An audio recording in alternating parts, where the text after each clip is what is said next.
हाँ तो मित्रों, मुद्दा ये है कि इस 30 नवंबर को जो ईपीएफओ एपीएफसी परीक्षा है उसमें हमारी रिवीजन की प्रायोरिटी क्या होनी चाहिए। क्योंकि अभी कोई 3 दिन में हम लोग 30 किताबें तो कर नहीं सकते, तो स्पेसिफिक मैं बात करूंगा, कोई बोल बच्चन है नहीं। लेकिन पहले आप एक सिद्धांत समझ लीजिए कि ये परीक्षा में सबका नंबर लगने वाला है नहीं। सब लोगों ने जो फॉर्म भरा, असल कंपटीशन केवल उनके बीच है जो पिछले 2-3 साल से आईएएस की प्रीलिम्स मेंस दे के बैठे हैं और ठीक ठाक उसके कट ऑफ के करीब मार्क्स होते हैं। बाकी जितने लोग इधर आए हैं वो सब दिल बहलाने के लिए आए हैं, तो उनके लिए मेरी आज की ये सारी सलाह है नहीं। अगर आप ये सोच के आए हैं कि मैं कुछ आपको शॉर्टकट बता दूंगा, गुप्त चैप्टर बता दूंगा, ऐसा है नहीं। अब आप देखिए, इकोनॉमी से शुरुआत करते हैं। 3 प्रकार की इकोनॉमी यहाँ पर है। एक तो लेबर लॉज, दूसरा है कॉमर्स अकाउंटेंसी, 11-12 की एनसीईआरटी बुक से आप करें, और तीसरा है नॉर्मल इकोनॉमी, जीएसटी, आरबीआई का रेपो रेट वगैरह जो मैं आपको पढ़ाता हूँ। अब इसका हैप्पी टू सैड इमोजी में अगर लगाऊं तो सबसे ज़्यादा मजा है तो नॉर्मल जीएस, बीच में बीकॉम वाला, और एकदम एंग्री इमोजी है मेरा लेबर लॉस के लिए। अब आप सोचिए कि बाकी जो भी ये 3-4 दिन बचे हैं, तो मैं 1 घंटा ज़्यादा अगर कोई सब्जेक्ट पढ़ता हूँ तो क्या एक एमसीक्यू ज़्यादा निकल के आएगा? उस हिसाब से मुझे बात करनी हो तो ये जो बीच वाला है, कॉमर्स अकाउंटेंसी 11-12 लेवल का, उसका आरओआई मुझे फिर भी ठीक लगता है। उसका कारण ये कि जो नॉर्मल जीएस है, ये आरबीआई का रेपो रेट, सीआरआर वगैरह, वो तो आईएएस की एग्जाम जो 2-3 साल से दे रहा है वो सब करके बैठा है। तो एग्जाम की अगली रात वो नहीं भी देखेगा तो सिंपल सा सवाल, ही कैन मैनेज। तो इस कारण से जब हम इकोनॉमी के नॉर्मल जीएस के 6 पिलर की बात करें, उसमें मैं चैप्टर वाइज आपको प्रायोरिटी बताऊं। सबसे पहला था पिलर 1। उसमें जो सबसे पहला चैप्टर है ये सब यूपीआई, बिटकॉइन वगैरह, उसको मैंने रेड मार्क कर दिया। एग्जाम की अगली रात नहीं देखो, बाकी सब्जेक्ट तैयार करो। अब आप समझिए, ये जो मैं सलाह दे रहा हूँ, take it with a pinch of salt. मतलब मेरी सलाह केवल उन धुरंधरों के लिए जो 2-3 साल से दे रहे हैं। क्योंकि अगर हम ये 1A1 के क्वेश्चंस देखें, यूपीआई, बिटकॉइन, नेफ्ट, आरटीजीएस, तो सिंपल से उन्होंने सवाल पूछे, आप एग्जाम की अगली रात नहीं भी देखा हो तो भी आप टिक कर सकते हैं अगर आप सच में सीरियसली आईएएस की तैयारी कर रहे थे। तो ईपीएफओ की अगली रात वो सब में टाइम वेस्ट नहीं करना है। और ये मेरी सारी सलाह मैं फिर से रिपीट करता हूँ, बालकों के लिए नहीं है जिन्होंने कुछ नहीं पढ़ा। हाँ तो वापस आते हैं, 1A1 को मैंने रेड मार्क कर दिया। 1A2 सीआरआर रेपो 3-4 बार उन्होंने घूम फिर के क्वेश्चंस पूछे हैं, वो आप देख लेना। 1B बैंकिंग क्लासिफिकेशन छोड़ो उसको। 1C शेयर मार्केट छोड़ो उसको। एक बार उन्होंने पूछा था कुछ एनएससी प्राइम वगैरह, पर उतना जनरल नॉलेज वैसे भी कोई करके नहीं जा सकता। 1D insurance, pension, financial inclusion की सभी योजनाएं और उसका बारीक बारीक जनरल नॉलेज, कितना रुपया मिलता है, कौन सी एज पे ज्वाइन कर सकते हैं, सब कुछ रटना है, बाय हार्ट होना चाहिए, रात को 2 बजे भी याद होना चाहिए। इसमें से फ्रीक्वेंटली सवाल आते हैं, इसलिए मैंने उसे ग्रीन मार्क किया है। तो कुल मिलाकर ये सीन है अपने पहले पिलर का। अगेन जो रेड मार्क किया, इसका मतलब ये नहीं कि आजीवन कभी नहीं पढ़ना है। एग्जाम की, ईपीएफओ एग्जाम की अगली रात नहीं पढ़ना है, प्रोवाइडेड कि आप 2-3 साल से आईएएस की तैयारी कर रहे हैं। आगे बढ़ते हैं। अब बाकी के जो 6 पिलर्स हैं उसकी भी मैं बात करूं। जहां जहां ग्रीन मार्क किया वो रिवाइज करना है, व्हाइट मार्क किया मतलब वो एग्जाम की अगली रात की प्रायोरिटी नहीं है। पहले पिलर में मैंने आपको बता दिया 1A2 और 1D, ये काम की चीज है। Second pillar budget taxation, white मतलब नॉट प्रायोरिटी, क्योंकि उसने प्रश्न पूछे फाइनेंस कमीशन के, अब वो घूम फिर के इतनी बार पूछ लिए, मुझे नहीं लगता नया कुछ पूछने को बचा है। और पूछे तो भी मान लो क्या पूछे, वो फिजिकल डेफिसिट से लेके टैक्सेशन, वो वैसे भी आप करके ही बैठे होंगे। थर्ड पिलर इंटरनेशनल ट्रेड, उसमें भी खास मतलब सवाल आए, पर वो ऐसा, वो इंटरनेशनल ऑर्गेनाइजेशन, जनरल नॉलेज, वो अगली रात पढ़ के स्कोर होना है नहीं, छोड़ो। जो पिलर 4 है उसमें 4A एग्रीकल्चर का कुछ खास मुझे दिखा नहीं। 4B manufacturing service sector. 4C उसमें ये जो unemployment related data, international labour organisation, वो सब के चैप्टर आप जरा सुकून से देखें। तो उतना ही मैंने ग्रीन मार्क किया है। 5 इंफ्रास्ट्रक्चर छोड़ो। 6 human resource development and poverty, उसमें ग्रीन मार्क में ऐसी योजना जो गरीब और मजदूरों के साइड जाती हूँ। और जो ह्यूमन डेवलपमेंट इंडेक्स की जो थियरी है, बेसिक थियरी, जो एनसीईआरटी में दी है, जस्ट अ मिनट, ये जो है क्लास 12 की ह्यूमन ज्योग्राफी की एनसीईआरटी एकदम पतली सी है, फ्री में पीडीएफ डाउनलोड कर सकते हैं।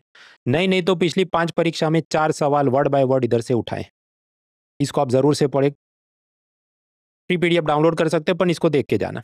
तो यहाँ पर ही जो ह्यूमन डेवलपमेंट की जो थियरी दी गई है उसको आप सुकून से देखें। वैसे मेरे इकोनॉमी नोट्स में भी सब दिया ही है, लेकिन ये उनके लिए जिन्होंने कभी वो देखा नहीं। फिर 7वां पिलर हम कहें माइक्रो इकोनॉमिक्स, तो अगर आपके पास मेरे माइक्रो इकोनॉमिक्स के हैंडआउट है तो पूरा नहीं, उसका जो लास्ट हाफ है जहां पर ये मार्केट टाइप्स, ऑलिगोपोली, मोनोपोली, वो सब, और उसके बाद various type of cost, economic cost, social cost, वो वाला सेगमेंट आप देख लेना, क्योंकि माइक्रो इकोनॉमिक्स यहाँ रिपीटेडली पूछा जाता है। तो कुल मिलाकर 6 pillar of economy normal GS का ये सीन है। अब देखिए इसकी पेपर में 120 सवाल होते हैं और ऐसी 5 एग्जाम हुई तो 600 सवाल हैं। उन 600 सवाल का ट्रेंड देखते हुए मेरी आगे की ओर सलाह जाएगी। तो कुल मिलाकर इकोनॉमी की तो मैंने बात की, बाकी भी जितने सब्जेक्ट आते हैं रिवीजन का प्रायोरिटी ऑर्डर मैंने ये बनाया है। वीडियो पॉज करके आप देखें 4 3 2 1। अब आपको प्रश्न होगा ये ऐसा प्रायोरिटी ऑर्डर क्यों है, एक एक करके सुकून से बात करते हैं। देखिए ये टॉपिक वाइज पेपर आप फ्री में डाउनलोड कर सकते हैं। आप जाइए unacademy.com/content/upsc/epfo, आपको सब मिल जाएगा। हाँ तो सुकून से एक एक बात करते हैं। ये 600 में से करीब मतलब 5 परीक्षा हुई, 120 सवाल थे, 600 सवाल हुए, उसमें करीब 190 से 200 तो एप्टीट्यूड, मैथ्स, रीजनिंग, इंग्लिश के सवाल थे। उसको मैंने टॉप मोस्ट प्रायोरिटी इसलिए दी है क्योंकि जो मैथ्स है वो एक पेरिशेबल स्किल है। मई महीने में आपने सीसेट दिया था तो ज़रूरी नहीं आपकी अभी भी स्पीड उतनी ही हो ये सब सॉल्व करने में। दूसरा, वहाँ केवल पासिंग मार्क्स लाने थे, इधर तो आपका मेरिट सब बनता है, तो जंग लग जाता है। इसलिए मैथ्स को आप सब फर्स्ट प्रायोरिटी दें। ये जो टॉपिक वाइज पेपर डाउनलोड करके सब सॉल्व करो कि मुझे ये वाले सवाल के जवाब आते हैं कि नहीं, इसकी क्या टेक्निक या क्या फॉर्मूला थी, give it the top most priority. Second is computer.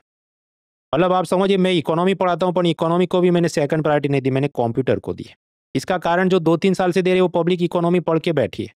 Computer में यहाँ पर नॉर्मल से थोड़े जटिल सवाल आते हैं, मतलब जो बैंक क्लर्क की परीक्षा में तो उससे काफ़ी अलग दिशा में जा रहा है। जैसे कि आपको मैं सब एक एक क्वेश्चन की स्क्रीनशॉट इधर दिखा सकता, अपन ये वीडियो फिर 1 घंटे का हो जाएगा, उतना तो आपके पास टाइम है नहीं। तो पीडीएफ आप डाउनलोड करना थोड़ा विचित्र है, इसलिए उसको आप करें। हालांकि मैं इसलिए बोल रहा हूँ सेकंड प्रायोरिटी क्योंकि अगर आप ये करेंगे तो इसका भी रिटर्न ऑन इन्वेस्टमेंट रैंडम ये सब लेबर लॉस पढ़ने से तो अच्छा ही है। क्योंकि आप मैं 1 घंटा ज़्यादा इन्वेस्ट करूँ तो मेरा एक एमसीक्यू ज़्यादा टिक होगा कि नहीं, ये अपना सिद्धांत है।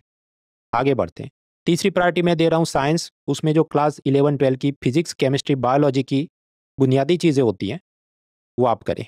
देखिए जो आईएएस एस्पायरेंट है वो इसको थोड़ा नज़रअंदाज करते हैं ये सोच के कि उधर आईएएस में तो साइंस टेक करंट पूछते हैं, लेकिन यहाँ पर एकदम 11-12 का जो सीडीएस सीएपीएफ टाइप का पूछा जाता है, फिजिक्स, केमिस्ट्री, बायोलॉजी, वो आपको करना है।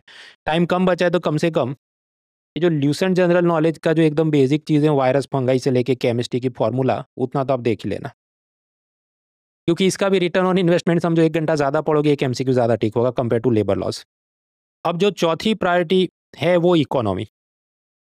आपके भाई इकोनॉमी में 600 में से 185 सवाल आए, फिर भी तुमने चौथा क्यों रखा? क्योंकि मेरा सिद्धांत क्या है कि अब बाकी के 3 दिन में 1 घंटा ज़्यादा पढूं तो मुझे कहाँ ज़्यादा एमसीक्यू मिलेंगे। इसमें जो होना था आप कर चुके।